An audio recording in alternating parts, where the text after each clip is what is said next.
بسم اللہ الرحمن الرحیم۔ ہماری آج کی گفتگو بہترین زمانے کے حوالے سے ہے۔ رسول اللہ صلی اللہ علیہ وسلم کی ایک حدیث ہے جسے حضرت عمران بن حسین رضی اللہ تعالیٰ عنہ روایت کرتے ہیں۔ فرماتے ہیں قال رسول اللہ صلی اللہ علیہ وسلم خیر امتی قرنی ثم الذین یلونہم ثم الذین یلونہم۔ بعض روایات میں ثم الذین یلونہم کا ایک اور مرتبہ اضافہ بھی ہے۔ بہرحال اس حدیث کے مفہوم پر بات کرتے ہیں۔ رسول اللہ صلی اللہ علیہ وسلم نے ارشاد فرمایا کہ میری امت کا سب سے بہترین زمانہ میرا زمانہ ہے۔ اس کے بعد دوسرے نمبر پر ان لوگوں کا زمانہ جو میرے زمانے کے بعد ہیں، یعنی صحابہ کرام کا زمانہ، اور تیسرے نمبر پر ان لوگوں کا زمانہ جو ان کے بعد ہیں، یعنی تابعین کرام کا زمانہ۔ اب اگر جو اور روایات میں ثم الذین یلونہم کے الفاظ ایک مرتبہ اور بھی ہیں، اس روایت کو لیا جائے تو پھر اس کے بعد تابعین کے بعد تبع تابعین کا زمانہ سب سے بہتر ہے۔ تو اب ہم اس پر بات کرتے ہیں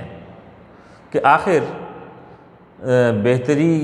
کی وجوہات کیا ہیں جو رسول اللہ صلی اللہ علیہ وسلم کے زمانے میں سب سے زیادہ تھیں اور بعد کے زمانوں میں بتدریج کم ہوتی چلی جا رہی ہیں۔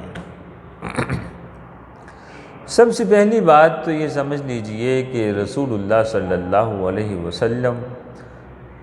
کی تشریف آوری کے لیے اللہ تبارک و تعالیٰ نے جس زمانے کو منتخب فرمایا وہ زمانہ یقیناً سب سے زمانوں سے بہتر ہے، کیونکہ یہ وہ زمانہ ہے جس کو رسول اللہ صلی اللہ علیہ وسلم کے وجود مسعود کی برکت حاصل ہوئی۔ رسول اللہ صلی اللہ علیہ وسلم اتنی محترم ہستی ہیں کہ رسول اللہ سے جس چیز کو نسبت ہو جائے وہ چیز عام بھی ہو تو عام رہتی نہیں ہے، خاص بن جاتی ہے۔ اس کی بہت ساری مثالیں دے سکتے ہیں ہم آپ کو۔ مثال کے طور پر مکہ کی ہم بات کریں، دیکھیں مکہ کے اندر بہت سی چیزیں تھیں۔ رسول اللہ کی تشریف آوری سے پہلے خانہ کعبہ تھا، صفا مروہ ہیں، اور میدان عرفات اور مقام ابراہیم اور آب زمزم کا کنواں۔ یہ عظمتیں مکہ کو حاصل ہیں، تھیں، رہیں گی، لیکن مکہ کی سب سے بڑی عظمت یہ ہے کہ رسول اللہ صلی اللہ علیہ وسلم کا شہر مکہ تھا۔ مکہ کو اللہ تبارک و تعالیٰ نے منتخب فرمایا کہ اس میں رسول اللہ صلی اللہ علیہ وسلم کی ولادت باسعادت ہوئی، رسول اللہ کے مبارک قدم وہاں پر لگے۔ تو اللہ تبارک و تعالیٰ نے قرآن کریم میں مکہ کی قسم کھائی، لیکن قسم کیسے کھائی؟ یہ کہہ کر قسم نہیں کھائی کہ اس شہر کی قسم جس میں خانہ کعبہ ہے، یہ کہہ کر قسم نہیں کھائی کہ اس شہر میں جس میں مقام ابراہیم ہے، یا جس میں صفا مروہ کی پہاڑیاں ہیں، یا جس میں آب زمزم کا ذخیرہ ہے، یا جس میں میدان عرفات و مینا و مشعر حرام یعنی مزدلفہ ہے۔ نہیں، فرمایا لا اقسم بہذا البلد، میں اس شہر کی قسم کھاتا ہوں وَأَنْتَ حِلٌّ بِهَذَا الْبَلَدِ، کیونکہ اے محبوب اس شہر میں آپ موجود ہیں، اس شہر پر آپ کے قدمین کا لمس پڑا ہے۔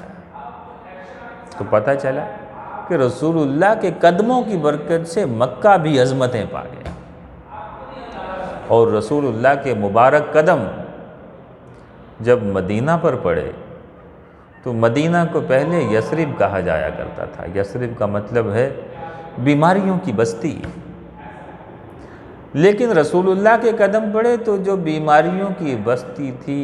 وہ برکتوں کا مرکز بن گیا، وہ ساری دنیا میں وہاں سے شفائیں تقسیم ہونے لگیں۔ رسول اللہ صلی اللہ علیہ وسلم کی آمد کی برکت، رسول اللہ سے نسبت ہو گئی اس جگہ کو، تو جو عام سے عام تھی وہ خاص سے خاص، اخص الخاص بن گئی۔ اسی طرح رسول اللہ صلی اللہ علیہ وسلم کی ازواج مطہرات کی اگر بات کریں، رسول اللہ کے نگاہ میں آنے سے پہلے وہ مکہ مدینہ کی عام عورتوں کی طرح تھیں، لیکن جب رسول اللہ کے صحبت میں آ گئیں، آپ سے تعلق قائم ہو گیا، تو اللہ تعالیٰ نے قرآن کریم میں فرمایا یا نساء النبی لستن کاحد من النساء، اے نبی کی بیویوں تم عام عورتوں کی طرح نہیں ہو۔ تو پتہ چلا رسول اللہ کی برکت ایسی ہے کہ جس چیز کو حاصل ہو جائے وہ چیز عام رہتی نہیں۔ تو رسول اللہ کے زمانے کو سب سے بڑی برکت تو رسول اللہ کا موجود ہونا حاصل ہے، جو نہ اس سے پہلے کے کسی زمانے کو حاصل، نہ اس کے بعد کے کسی زمانے کو حاصل۔ اس کے بعد رسول اللہ صلی اللہ علیہ وسلم کے زمانے کی برکات کی ہم بات کریں تو اس زمانے میں ایسے نفوس قدسیہ اور پاکیزہ لوگوں کی رسول اللہ صلی اللہ علیہ وسلم نے ایک جماعت تیار کی، جو لوگ اخلاص کے عملی مجسمے تھے، جن لوگوں کو اللہ کی راہ میں نہ کوئی خوف دبا سکتا تھا، نہ کسی ملامت گر کی ملامت کی پرواہ کیا کرتے تھے، نہ کسی دنیاوی نقصان کا خوف ان کو اللہ تعالیٰ کے راستے میں کوشش کرنے سے مانع ہو سکتا تھا۔ وہ لوگ اپنی مثال آپ تھے۔ ویسے لوگ اس زمانے کے بعد اس دنیا نے نہیں دیکھے۔ مزید اس زمانے کی اہم ترین برکت یہ ہے کہ اس زمانے میں اللہ تبارک و تعالیٰ کا قرآن نازل ہوا، جو رہتی دنیا تک کی تمام انسانیت کی خاطر ہدایت کا سامان ہے۔ مزید یہ کہ اسی زمانے میں وہ دین جو حضرت آدم علیہ السلام کی تشریف آوری سے نازل ہونا شروع ہوا تھا، اور ہر نبی اس کا کچھ حصہ لے کر اپنی امت کو دے رہا تھا، وہ دین چلتے چلتے چلتے چلتے اس کی تکمیل ہو گئی، اور اللہ تبارک و تعالیٰ نے قرآن کریم میں اس تکمیل کو ڈکلیئر کرتے ہوئے ارشاد فرمایا الیوم اکملت لکم دینکم واتممت علیکم نعمتی ورضیت لکم الاسلام دینا۔ آج ہم نے تمہارا دین تمہارے لیے مکمل کر دیا،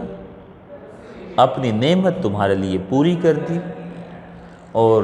اسلام کو بطور دین، بطور نظام حیات کے تمہارے لیے اللہ تعالیٰ نے پسند کیا۔ مزید اس دور میں کی برکتوں کی اگر ہم بات کریں تو اس دور کی مزید برکتوں میں سے ایک برکت یہ تھی کہ اس دور میں وحی کا نزول جاری تھا۔ اللہ تبارک و تعالیٰ کی طرف سے آسمانی خبریں رسول اللہ صلی اللہ علیہ وسلم کے توسط سے امت تک پہنچا کرتی تھیں۔ رسول اللہ صلی اللہ علیہ وسلم کی شکل میں ایک شفیق اور مہربان استاد اور روحانی باپ امت کو میسر تھا۔ کسی بھی قسم کا اگر باہمی اختلاف ہوتا، کوئی علمی اختلاف ہوتا، کوئی رائے مختلف ہوتی،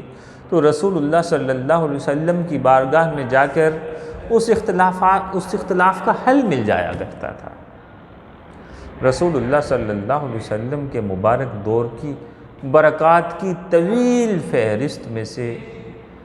یہ چند برکتیں وقت کی قلت کے پیش نظر آپ کے سامنے پیش کی ہیں۔ تو انہی برکات کی بنیاد پر رسول اللہ صلی اللہ علیہ وسلم کا زمانہ ڈیزرو کرتا ہے کہ اسے سب سے بہترین زمانہ قرار دیا جائے۔ اس کے بعد رسول اللہ صلی اللہ علیہ وسلم نے فرمایا میرے بعد جو زمانہ ہے وہ ان کا ہے جو میرے بعد والے ہیں، صحابہ کرام کا زمانہ۔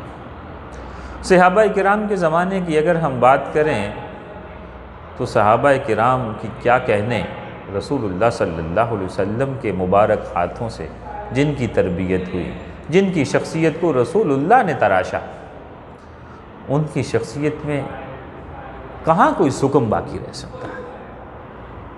رسول اللہ صلی اللہ علیہ وسلم نے صحابہ کرام کو ایسا ان کی تربیت کی کہ وہ بعد میں آنے والوں کے لیے ہدایت کے مینارہ نور بن گئے، اور پھر ان لوگوں کو وہ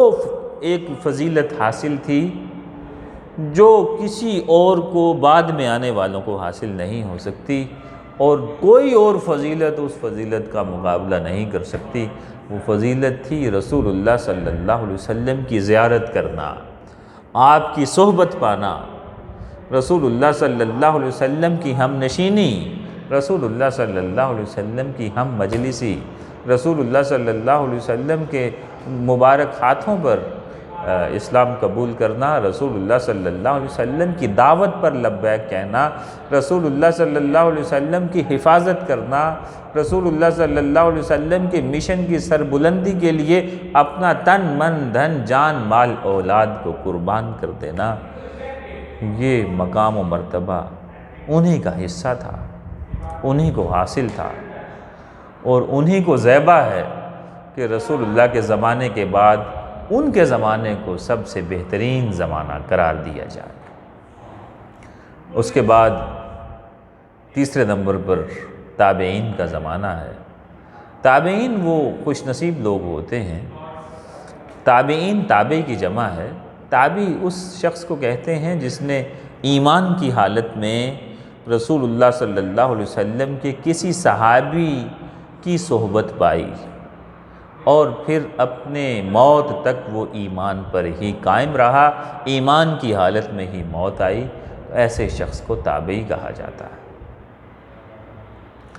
ایک اور حدیث مبارکہ بھی ہے کہ رسول اللہ نے فرمایا، جس شخص نے ایمان کی حالت میں مجھے دیکھا اسے آگ نہیں چھوئے گی، اور جس نے اس کو دیکھا جس نے مجھے دیکھا تھا ایمان کی حالت میں اسے بھی آگ نہیں چھوئے گی۔ تو اس طرح سے بھی دیکھیں تو تابعین کے لیے خصوصی یہ درجہ رسول اللہ صلی اللہ علیہ وسلم کے فرامین کی روشنی میں ہی ثابت ہو جاتا ہے۔ تابعین کے زمانے کی برکات کی بات کریں تو تابعین صحابہ کرام کے شاگرد اور ان کی تربیت یافتہ تھے۔ انہوں نے صحابہ کرام سے ڈائریکٹ رسول اللہ صلی اللہ علیہ وسلم کا علم سیکھا۔ ان کے اور نبی کے بیچ میں صرف ایک واسطہ ہوا کرتا تھا صحابہ کرام کا، تو جس طرح سے ان کو رسول اللہ صلی اللہ علیہ وسلم کے انوار محض ایک واسطے سے حاصل ہو رہے تھے، ان کے بعد والوں کو ویسے حاصل نہیں ہو سکے۔ واسطے بڑھتے چلے گئے، واسطے بڑھتے بڑھتے ہمارے دور تک تو سینکڑوں میں ہو چکے ہیں، لیکن ان کے لیے رسول اللہ تک پہنچنے کا ایک ہی واسطہ تھا درمیان میں، صحابہ کرام کا واسطہ۔ ان کے اساتذہ کرام وہ تھے جنہوں نے ڈائریکٹ رسول اللہ صلی اللہ علیہ وسلم کے مکتب میں، جنہوں نے صفہ کی درسگاہ میں، جنہوں نے دار ارقم میں، جنہوں نے مسجد حرام میں، جنہوں نے مسجد نبوی میں رسول اللہ صلی اللہ علیہ وسلم سے تعلیم و تربیت پائی تھی۔ تو پھر کامل استاد ہو تو شاگرد بھی کامل ہوتا ہے، یہ بات عام مشاہدے کی بات ہے۔ استاد کی شخصیت میں اور علم میں اگر کوتاہی ہو تو شاگرد کی تربیت میں بھی کجی اور کسر باقی رہ جاتی ہے، لیکن استاد اگر کامل ہو تو شاگرد بھی کامل تیار ہوتا ہے۔ تو صحابہ رسول اللہ کے شاگرد تھے اور تابعین صحابہ کرام کے شاگرد تھے۔ انہوں نے اخلاص، علم، زہد، تقوی، دین کے لیے قربانی دینا، دین کے لیے کوشاں رہنا، اپنی شخصیات اور اپنی نفس کی خواہشات کو پس پشت ڈال کر حکم الہی اور رسول اللہ کی سنت و سیرت کو مقدم رکھنا تابعین نے صحابہ سے سیکھا تھا۔ تو اس لیے تابعین کا زمانہ تیسرے نمبر پر آنے کا